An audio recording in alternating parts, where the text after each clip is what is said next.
The other thing that came out over the last couple of days is, of course, this insane video from MTV. So MTV released a video of a bunch of people who you would never want to associate with in real life. Like people who, you just look at them and how smug and self-satisfied they are, and you think, I would not want to be within 100 miles of these folks. MTV released a video of resolutions for white guys for 2017. They're telling you what your resolutions should be, because there's nothing more ideologically fascistic than telling other people what they should aspire to be in the coming year. Here's MTV informing you. Remember when MTV used to put on music videos?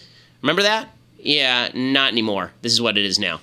It's about to be a new year. And there's a few things we think you could do a little bit better in 2017.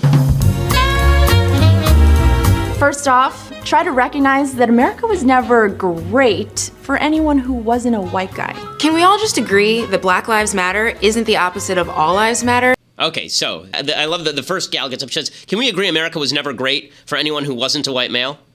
No, we can't agree on that at all. As a Jew, with ancestors who were Jews, I can pretty much agree America's the greatest country that God ever created. And by the way, for black people living in today's America, America's the greatest country that God ever created. And even during Jim Crow, America was a much better country for black people than the vast majority of countries around the world, which is not a case in favor of Jim Crow, God forbid. But to suggest that America was never great for anybody except white men is just a bunch of crap. I mean, how about white women, by the way? White women have had it better in America than any place else on earth. I mean, America is heaven for white women. And white women now earn more than white men. White women are going to college at a higher rate than white men. Even in the supposedly horrific, terrible, horrible, terrible 50s, women were actually pretty happy, if you look at the polls, of female satisfaction, because they were living in a prosperous country. And what a bunch of nonsense. And then this woman says, can we just agree that Black Lives Matter doesn't just mean Black Lives Matter? All Lives Matter is not a response to Black Lives Matter. No, because the entire Black Lives Matter movement is predicated on the notion that black lives are specifically under different assault than other lives in the United States by white people, and that is not true. And then I do love the fact that where they go next in this MTV video is they say, Black Lives Matter, All Lives Matter is not a proper response to Black Lives Matter, because of course all lives matter, but we're just talking about black lives now. And then the next thing they say is that not all lives matter. Black lives just matter. There's no need to overcomplicate it. Also, Blue Lives Matter isn't a thing. Cops weren't born with blue skin, right? I mean, yeah, they weren't born blue. Stop bragging about being woke. Stop saying woke. Learn what mansplaining is, and then stop doing it. Oh, and if you're a judge, don't prioritize the well-being of Don't use woke. Okay, how about you stop using woke? It's obnoxious and no one knows what the hell you're talking about. These people desperately... This is Donald Trump's re-election ad right here, and it's fun to watch. So, how do you say that some people don't have privilege when you basically just said that trans people aren't valid? They're not a thing. They're just girls pretending to be boys or boys pretending to be girls. Okay. Like, okay. Oh, someone's excited. Okay. Biological, but gender is a completely different thing. No, gender is not disconnected from sex. So. It's not completely disconnected, but it's still a cultural thing. It's still from society. It's Okay. No, it is not in the mind. Okay, you're not a man if you think you're a man. And I didn't say pretending, or if I did, I shouldn't have said pretending. Let me amend. You said playing. Okay, I said a boy who thinks he's a girl. That's the usual phraseology I use. Not playing. I usually say a boy who thinks he's a girl or a girl who thinks he's a boy, which is technically what we're talking about here. As far as the actual psychological issues at play, it used to be called gender dysphoria or gender identity disorder. Now they call it gender dysphoria. The idea that sex or gender are malleable is not true. Okay, and I'm not denying your humanity if you're a transgender person. I am saying that you are not the sex to which you claim to be.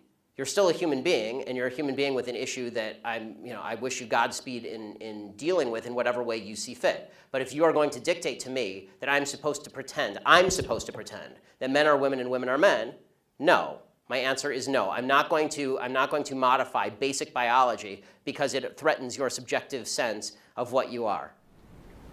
Okay, but you're still saying these kids should not be accepted because they don't really fit in either place. They can't just I'm saying that the Boy Scouts have a standard. You must be a biological boy to be a Boy Scout. You have to be a boy to be a Boy Scout. Where's that written though? Okay. In the name Boy Scouts. Because this is a very because for all of human history, boy meant boy and girl meant girl. Boy did not mean girl. People are very much changing culture. And if I call you a moose, are you suddenly a moose? Okay, if I redefine our terms. No, yes, that's right. Men and women are a completely different thing. This is true. Have you ever met a man or a woman? They're completely different. Completely different thing. You can't just say you're a cat. It's not a thing. It's genders. It's not saying you're. Okay, a woman. why is that? I don't understand. Why? Okay, let me ask you this. Okay, I won't ask you how old. I will ask you how old you are. Okay, because you're young enough that it's probably not insulting to ask you. So. I'm 22, so I'm probably young and naive, right? No. Why aren't you 60? Why aren't you 60? Because it. And why can't you identify as 60? What is the problem with you identifying as 60? It's not the same as gender. You can't just. You're right. Age is significantly less important than gender. You can't magically change your gender. You can't magically change your sex. You can't magically change your age. You can still legally change it. People recognize. You can't legally change your age, by the way.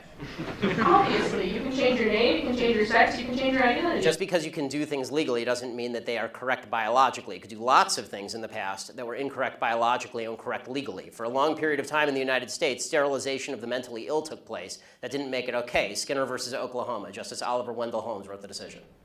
Right. I still don't understand how you're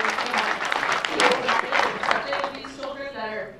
It's not a matter of open-minded and accepting. I want them to get treatment that they see fit, but that's not involving me. The idea behind the transgender movement as a civil rights movement is the idea that all of their problems would just go away if I would pretend that they were the sex to which they claim membership. That's nonsense. The transgender suicide rate is 40%. It is 40%. And according to the Anderson School at UCLA, it makes no difference. There's a study that came out last year. It makes no difference, virtually no difference, statistically speaking, as to whether people recognize you as a transgender person or not.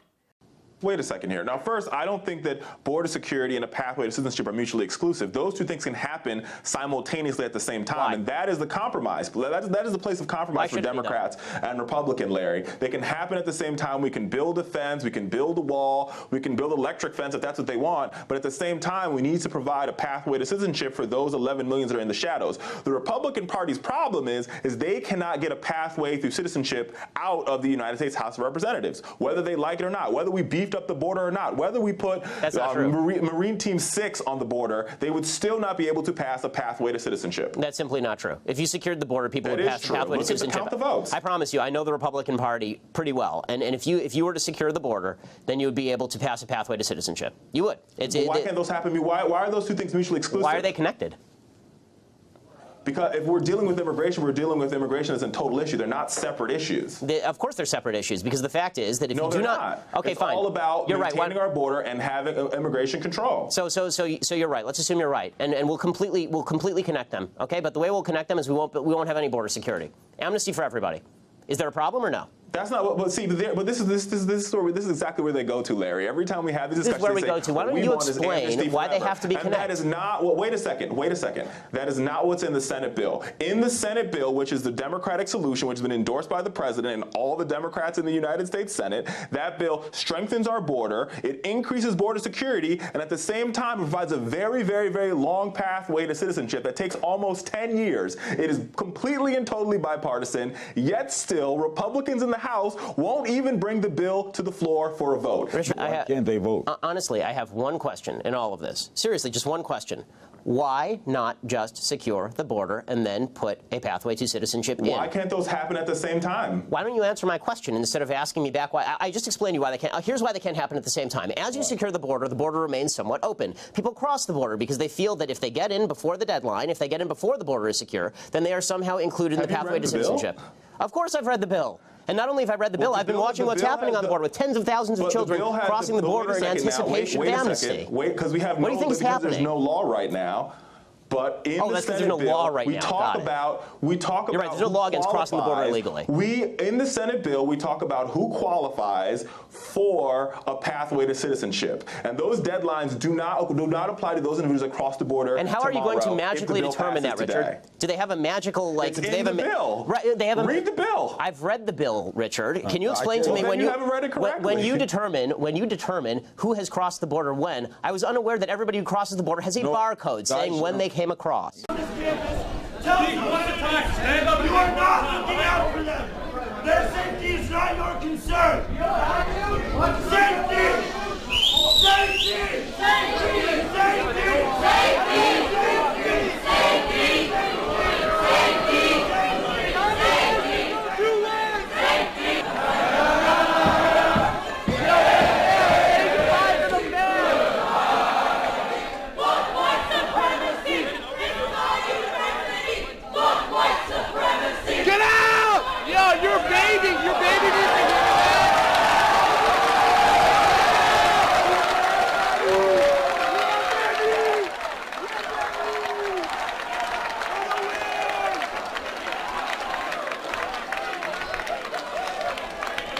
So, when it comes to human nature, the left doesn't believe that human beings are capable of great good or great evil. The left believes that if human beings are flawed, that's because the system is flawed. The system has made people bad.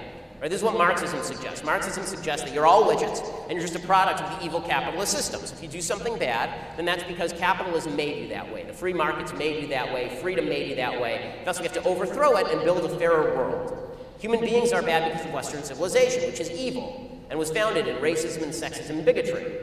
Western civilization, you hear very often, is founded irredeemably on white supremacy. The reason that you have bad people, the reason you have individual races is because society broadly is racist. America is founded on this racism. And that white supremacy, that's what causes crime and poverty and inequality, not the fact that human beings do good things and do bad things, not the fact that some human beings commit crimes. No, the society at large is responsible for that, because if society were perfect, if you had a utopia, that would change the nature of human beings. I think that you have to acknowledge the reality, regardless of which end of the ideological spectrum you're on, that this idea that the relationship between a corporation and a worker is an entirely voluntary one is a figment of our imagination.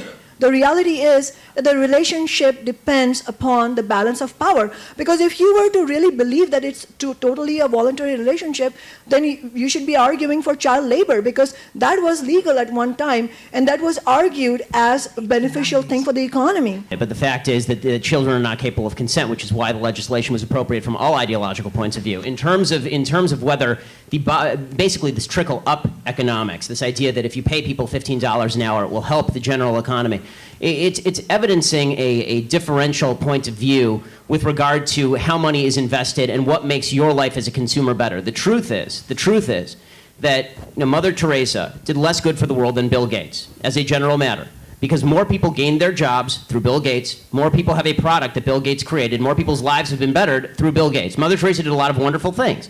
But the reality of the situation is that what makes your life better than people's lives were 50 years ago is all the new products and services developed by all the rich people who hire you. All of you out there who I'm sure are not rich, are you working for a poor person right now? Who is hiring you? Who's paying your salary? Unless you're working for the government, and even then you're not working for a poor person, you're paying for the rich people who actually pay the taxes that pay for you to work for the government. So this idea that economic growth is a function of people making $15 an hour versus $14 an hour is simply not true. The reality of the situation is that what makes the economy grow is new products and services that make your life better and which require millions of dollars in research and development. And as far as the point that was made about the salary of the CEO of Walmart, all I can say is this. Walmart has approximately, they're the biggest employer in the country. They have something on the order of 2 million employees across the country. Let's say we agree that 20 million is too much. And let's say that we cut that salary to zero. Great, we just gave everybody $10, right, for the year. So let's stop pretending that the vast wealth imbalance inside Walmart is causing poverty for people at the bottom. Is an attorney and editor-in-chief at dailywire.com, and Ebony Williams is an attorney and a Fox News contributor. Welcome to both of you.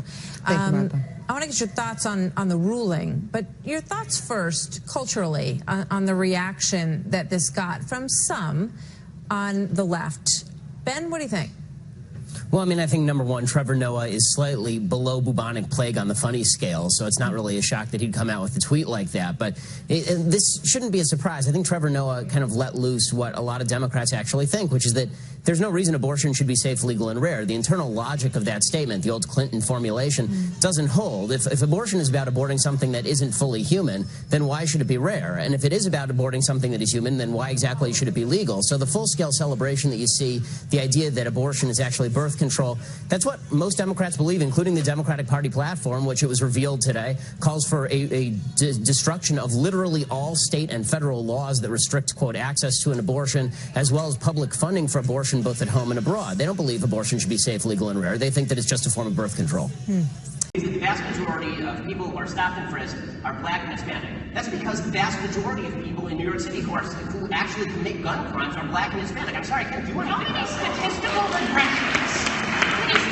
regressions do we have to run? That's not true. Look, and yes, that is 96% of all gun assailants in January to June 2008. 95% of all gun assailants in the city of New York are black or Hispanic. guys, again, how many regressions do we have to run?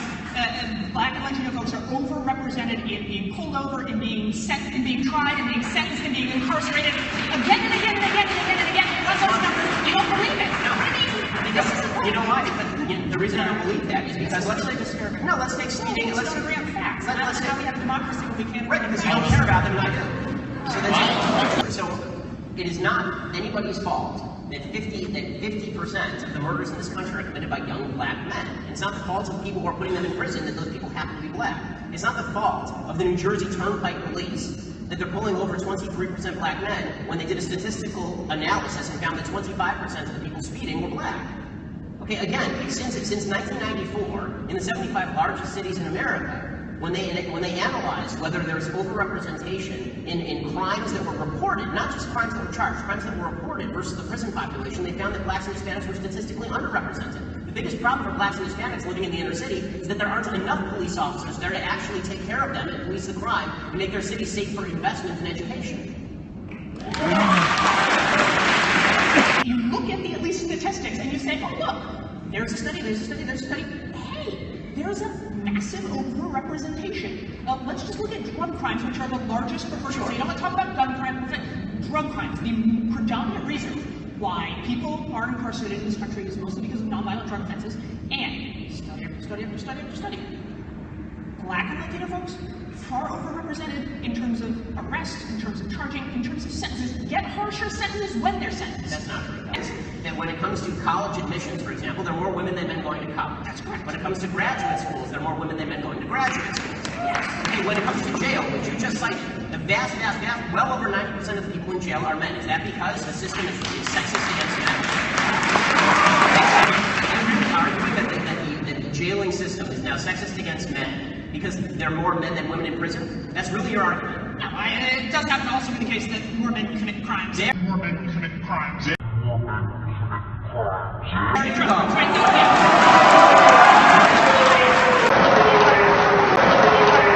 The vast majority of people in New York City who actually commit gun crimes are black and Hispanic. I'm sorry, I can't do anything about that. More men commit crimes. January to June 2008, 95% of all gun assailants in the city of New York are black or Hispanic. Guys, more black and Latino folks are committing crimes. Black and Latino folks are overrepresented in being pulled over, in being tried, in being sentenced, in being incarcerated. No, it does happen to also be the case that more men commit crimes. There you go. That doesn't mean right now America is irredeemably racist or institutionally racist. Crime rates across different racial groups in the United States are crime rates not because America is this evil society that causes crime rates to happen. It's because there are individuals within society who are disproportionately grouped in certain areas who commit crimes.